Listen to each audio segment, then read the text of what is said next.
আসসালামু আলাইকুম এভরিওয়ান। আজকে আপনাদের মাঝে খুবই মজার একটি রেসিপি নিয়ে হাজির হয়েছি। বোয়াল মাছ দিয়ে টমেটো ভুনা করব। বোয়াল মাছগুলো কেটে সুন্দরভাবে ধুয়ে নিলাম, আর এখানে টমেটো নিয়ে নিলাম, পাকা টমেটো, তারপরে ধনিয়া পাতা। এখন আগে ভালো করে পেঁয়াজটা ভেজে কতক্ষণ পরে এর ভিতরে আদা রসুনের বাটা দিয়ে কতক্ষণ এটা ভেজে নিব। আদা রসুনটা ভেজে নিলে কি হবে, যে আদা রসুনের একটা যে ফ্লেভার এটা থাকবে না, একটু ভাজা ভাজা গ্রান হবে, কাঁচা কাঁচা গ্রানটা চলে যাবে।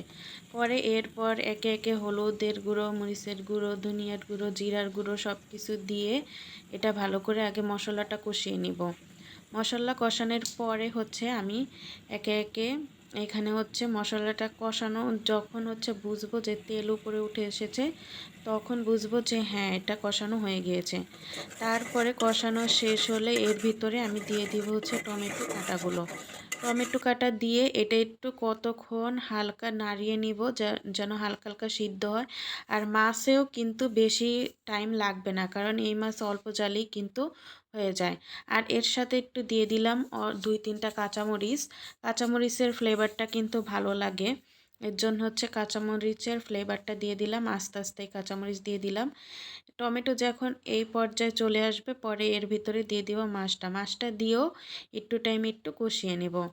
কষানো শেষ হলে পরে এর ভিতরে পানি দিয়ে অল্প পরিমাণে পানি দেব, কেননা বেশি পানি লাগবে না, টমেটোর থেকেও আরও একটু পরিমাণে পানি বের হবে।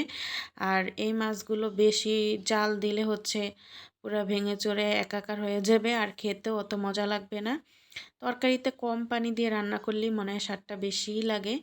তো এখন দিয়ে দিলাম পরিমাণ মতন অল্প পানি দিয়ে এটা একটু জাল দিয়ে নিব। পরে এর ভিতরে ধনিয়া পাতা দিয়ে তারপরে নামিয়ে নিব। তারপর গরম গরম ভাতের সাথে খেতে কিন্তু খুবই মজা, এবং সবাই কিন্তু এভাবে আপনারা ট্রাই করে দেখতে পারেন বাসায়।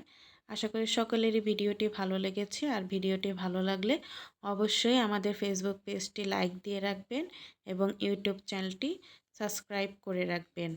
আজ এ পর্যন্তই। আগামীতে নতুন আরও একটি রেসিপি নিয়ে হাজির হব। আসসালামু আলাইকুম, আল্লাহ হাফিজ।